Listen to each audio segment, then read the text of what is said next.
Okay, so this session, as Simeon mentioned, is about providing what we've done under the proxies for PAPSS and TCIB workstream.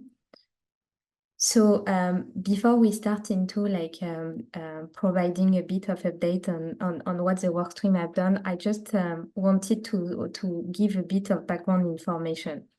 One is when we look at this workstream, is actually an extension of several existing workstreams.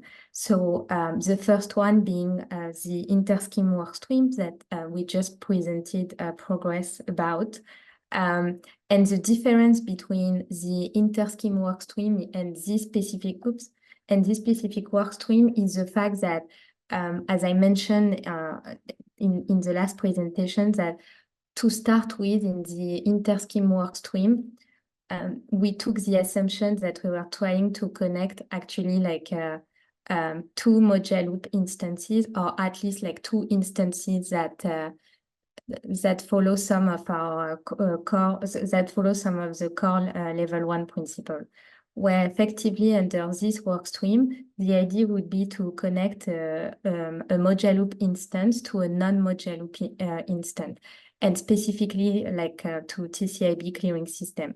And for us, beyond effectively looking at the TCIB system, the idea under this workstream is to look at some design principle around what does it take to make a module loop interoperable with a system that, for example, does not have an agreement of term, does not have the concept of address resolution necessarily, or does not support a cryptographic log field. Second workstream we are dependent on is the ISO 222 workstream, and particularly because this workstream is aligning with ISO 222 standard, and we'll discuss this later on today, but the idea is to understand how each of the module loop API can translate into an ISO 222 API. Because TCIB and PAPSS are both ISO 222 based, we need to understand, for example, when we do a API call to execute a payment, which ISO standard are going to be used, and would that be the same that TCIB? And the last point is around how settlement is done, because when we looked at actually connecting to PAPSS, we decided PAPSS is a clearing and settlement system, but we decided to actually consider PAPSS as a first step as a settlement system. So for us, it was okay. How do we connect to effectively a settlement system? And because the settlement module within module loop has been refactored, we wanted to understand what would be the extra functionalities to build on top of the new settlement module.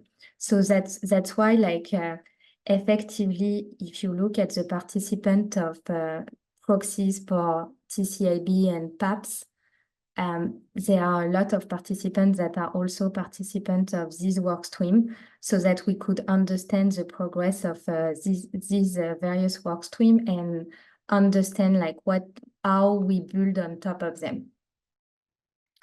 In terms of priority, and I think when we look at how we spend our time across the various work streams, we need to understand whether there is requirement from the community or potential adopters to have this functionality.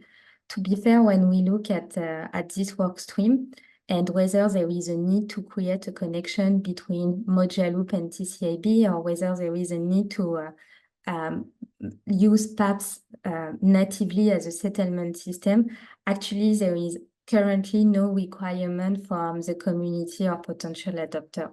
So for this reason, this workstream has been less of a priority than other workstreams, which means actually we can take a bit more time to really deep dive into thinking of all the intricacy of what we're trying to do here, and come up with a design that makes sense and that high quality.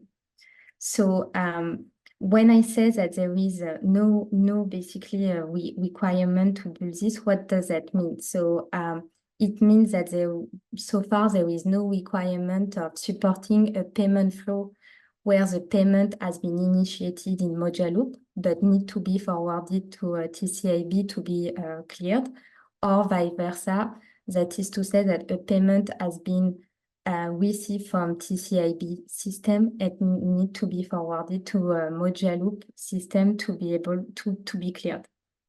And similarly, we had so far no requirement of effectively a payment flow that a payment that needs to be settled natively through PAPSS. So what is effectively our workstream objective and how we use this workstream?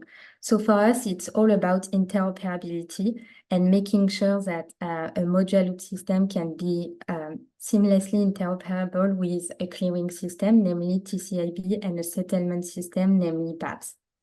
But as I mentioned earlier, the idea is like to use TCIB and PAPSS as I would say a first step or an MVP. But beyond this, what we really want to understand is what would be the foundation to create actually interoperability with a non-Moja Loop system, whether it's a clearing system or whether it's a settlement system.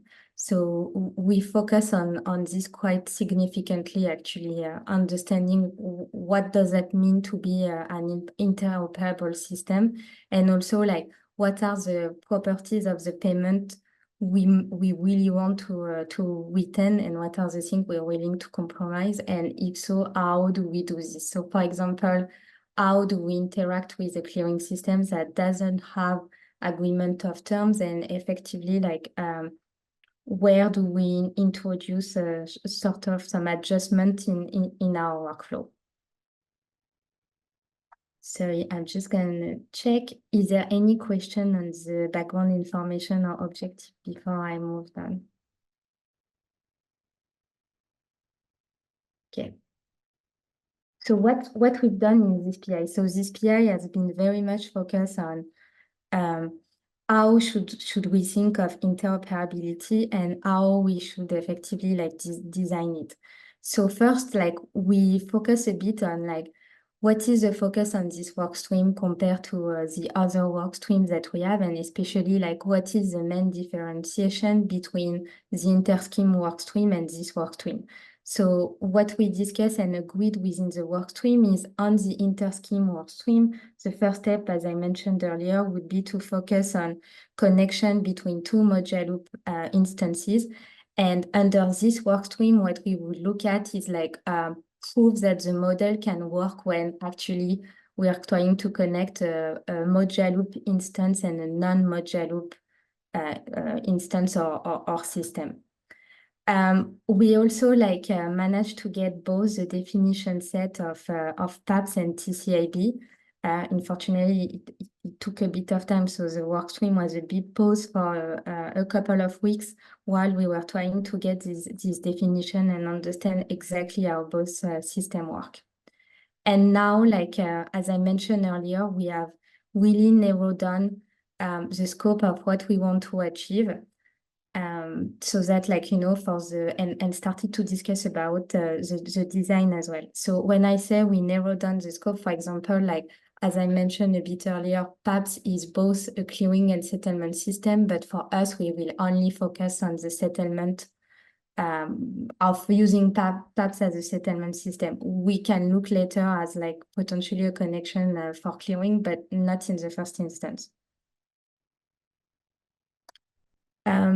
In terms of plan for the next PI, so again, because this work stream is not a priority, we are not envisaging that in the next PI there will be any build work. Obviously, based on the market demand, this can change. But at the moment, what we are envisaging is like the next PI will still focus on effectively like our vision when it comes to interoperability and designing in detail how this interoperability will look like. So when I say like define our vision, it's about understanding what is for us the criteria to consider interoperability in the first place. So for example, would we consider being interoperable with a system that does not support a cryptographic lock? Or this is something like, we are willing to compromise once we go out of a module loop ecosystem. So we want to be clear about what basically where we can consider interoperability or where, unfortunately, we're too far away from the level 1 principle, and therefore, it will be difficult for us to envisage a connection with an existing system that is too far away from this principle.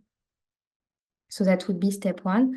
Step 2 will be understand effectively how we manage the plumbing from an end-to-end perspective, and make sure that if the other clearing does not support address discovery, how a modular loop, for example, can understand that this payment need to be routed through, in the first instance, TCIB, but in general, any other clearing system.